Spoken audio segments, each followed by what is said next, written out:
ஒரு கேக் வாக்கா இருக்காது இந்த தேர்தல் திமுக கூட்டணிக்கு. கண்டிப்பாக 2 விதமான பிரச்சனைகளை திமுக அரசு எதிர்கொள்ளும். ஒன்று, மனமாச்சரியங்களை கடந்து என்டிஏ கூட்டணி ஒன்று உருவாயிருக்கு. அதிமுக, பாஜக மனமாச்சரியங்கள் இருந்தது, சேர்ந்திருக்காங்க. இபிஎஸ், டிடிவி அவங்க கருத்து வேறுபாடு இருந்தது, சேர்ந்திருக்காங்க. அன்புமணி, இபிஎஸ் கருத்து வேறுபாடு இருந்தது, அவங்க எல்லாருமே ஒன்று சேர்ந்துருக்கிறாங்க. அப்படின்றப்போ ஒரு ஸ்ட்ராங் பிளேஸாக தான் இருக்கிறாங்க. அதே போல் முன்கூட்டியே களத்தில் இறங்கி திமுகவோட போதாமையில சுட்டி காட்டிகிட்டே இருக்கிறாங்க. அவங்க சரியில்லை, சந்திரபாபு கூட்டணி மக்கள் என்ன விமர்சித்தாலும் தொடர் செயல்பாடுகளுக்கு எப்போதுமே ஒரு பலன் இருக்கின்றதை மறுக்க முடியாது. இன்னொன்று, இது அதிகாரிகளால் நடத்தப்படக்கூடிய அரசுன்ற மாதிரியான விமர்சனம் தான் தொடர்ச்சியாக திமுக மேலே வைக்கப்படுது.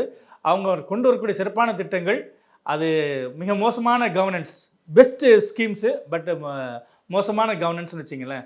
இந்த மாதிரி விஷயங்கள் தான் இருந்துகிட்ருக்கு.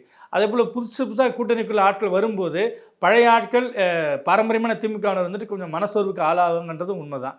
அதனால் ரொம்ப ஈஸியாக இப்போ நாங்கள் வந்து 200 ரூபா வெல்வோம் அப்படி சொல்கிறது வந்துட்டு அவங்களுடைய லட்சியமாக இருக்கலாம். ஆனால் களம் அந்தளவுக்கு இல்லை, ரொம்ப டஃப்பான வாராக தான் இருக்குது. ஏன்னா இன்னொரு பக்கம் விஜயம் இருக்காது, சீமான் இருக்கான்றதை நம்ம புரிஞ்சுக்கணும்.